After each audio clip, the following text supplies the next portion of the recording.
Alright folks, Don McCluskey coming at you with the mcnews today. Alright, in the mcnews today, I don't even want to talk about news. I want to talk about relationships and Valentine's Day because it's coming up and it's the kind of holiday that's very important to women, and there's a lot of pressure on men to make Valentine's Day special and romantic and all of those things. Well, okay, that's fair enough. You know, if we have to do that one day out of 365 days, then so be it. Suck it up, guys. You know, okay. No, but seriously. So, here comes Valentine's. And we're all trying to think of ideas to, you know, make our special someone feel special and what we can do. And I just wanted to say that I think it's important that we make our wives feel special every single day of the year. So I don't know why this holiday is being singled out here in order to make our wives or girlfriends feel special. It's very, well, it just, you know, it strikes me as another consumer trick on the public that we're all buying into. And you know, when you're single, how you never want to be alone on Valentine's Day. There's this panic, like, oh, I'm going to be alone on Valentine's Day. Oh no. None of us wants to be alone on Valentine's Day, even guys. You know, you just feel like a loser if you're alone on Valentine's Day, but it's just another day. Why would you feel like a loser being alone? See, there's a mental trick here. It's the same as February 13th and 12th and 11th and 15th and 17th. And, you know, it's the same. But for some reason, Valentine's Day has been created to artificially make people either depressed or feel pressured to go out of their way and think of something romantic and blah, blah, blah, blah, blah to do.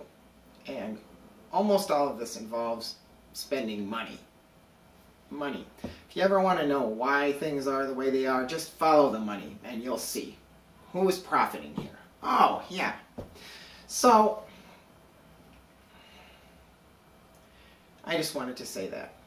And I wanted to talk about relationships a little bit. I have a very strong marriage with my wife, Donna. That's right. Don and Donna McCluskey.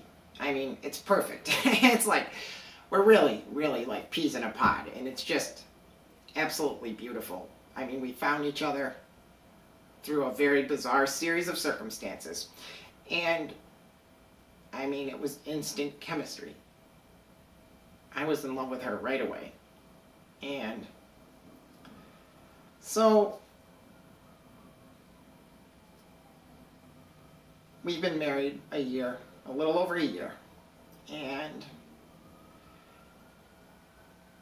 the spark is still there and still strong, and it's only grown deeper. So I guess what I'm trying to do here is shift the focus off of Valentine's Day and onto the other 364 days a year. You know what I mean? I mean, how often do we take time out to think about that person and, you know, go up and give them a massage? For no reason, not because it's a holiday, just because they, you know, clean the house all day, they're tired, for no reason at all. You know? Just because. Because you know that they'll enjoy it. Because you enjoy it when she comes up and just gives you a massage for no reason. Or you can just give her a massage to get her in the mood. But seriously, you know, just those little special free things, nice things to do, you know, that we can all do all the time. Give her a foot rub. She's been on her feet all day. And girls, you can do that too. If you're not doing that for your man, then I don't know. You should be. And I'm looking at, I guess I'm just trying to sort of change the way that we look at relationships. In America, there's a 50% divorce rate, at least. It was 50% in the 80s or 90s, so it's probably like 60% now. I haven't actually looked into it. I should have looked into it. In fact, I think I should just put my laptop here, so when I have a, you know, question about something on the mcnews, I can just, but then I would feel like I am, you know, wasting time. And you're sitting there watching me type, and then, you know, so maybe it's not a good idea. Maybe I should just think before I do this, but I try to. You know, I put out notes and I try, and then I get sidetracked into other topics, which is a normal thing to do. So, anyway. So the way that we relate to each other as human beings is important. And we can shift the focus from materialism to, hey, I made your breakfast in bed, honey. You know, you don't have to go and spend a whole bunch of money on somebody, which is what these companies are trying to make you feel like you have to do. But Valentine's morning, you bring your wife or your girlfriend breakfast in bed, or both. Just kidding. Get it? You know what I mean? You bring her breakfast in bed, and you give her a foot massage, and then, you know, take her out later. Sure, you know, take her out somewhere nice. Do something. You know, the thing about February is really cold. If they're going to have a forced romantic holiday, why did they make it in the winter? I'll tell you why. I'm pretty sure they made it in the winter because you have to be indoors. You have to go somewhere and pay money to be there, right? Because if it was in the summer, we would do romantic walks, or go rent a boat, or, you know, have a picnic.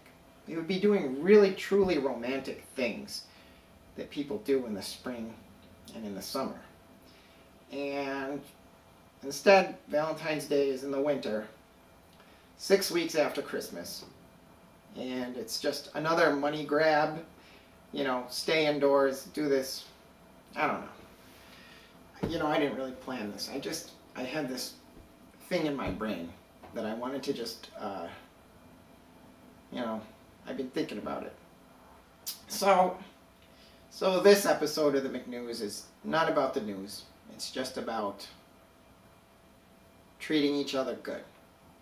And if you think about every single day of your life, I mean, it's an opportunity to treat everybody good. Every single person that you meet is an opportunity, a new opportunity to teach somebody something, or to make them feel a little bit happier than they felt before they met you. Somebody on my Facebook page posted a quote the other day by Maya Angelou, who is a black writer from, I think, the 60s or something, a poet, writer. And she wrote, I can't remember the entire quote.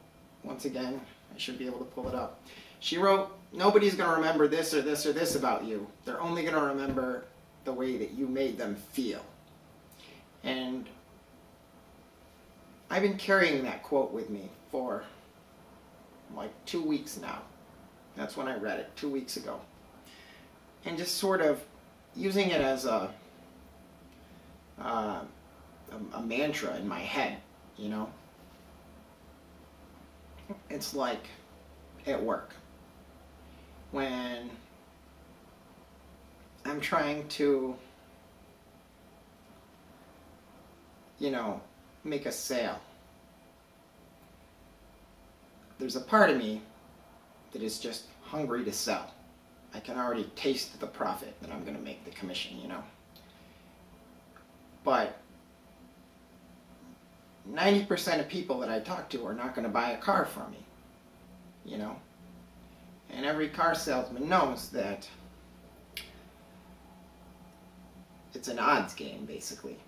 You know, you do your job, you tell them, here's, you know, you try and fit the car to their needs, first of all.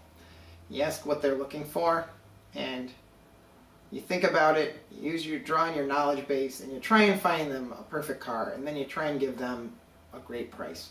And if somebody else gives them a better price, they go to that somebody else. And often it's an impulse thing. It's just like, you know, I'll think about it. They say everyone's going to think about it, and they leave. They go look at the other dealerships, and then somebody else talks them into buying something right there, you know. Or somebody else, they tell somebody else, I'll think about it, and then they come to me, and I talk them into buying it right there. I mean, it's always trading. It's like politics are like that, you know. Everything's trading. But the 90% of people that are not going to buy a car from me are still human beings who are valuable. And I can make their day a little bit nicer and a little bit brighter. And I can make them smile or make their kids smile. And give them a balloon, you know. It's just time that we focus a little bit every day on the chances that we have to make the world a little bit brighter and a little bit better and a little bit happier. Because life is hard and life is a struggle. And I think a lot of us go through our days not feeling very special all day long. You know, we are our own cheerleaders. And, you know, we'll have successories in our office, you know, inspiring us to achieve and work harder and believe in ourselves and have confidence. But all day long, that's just, you know, us keeping ourselves going in a really tough world. So I just wanted to, you know, make people think about that a little bit. Don McCluskey, out.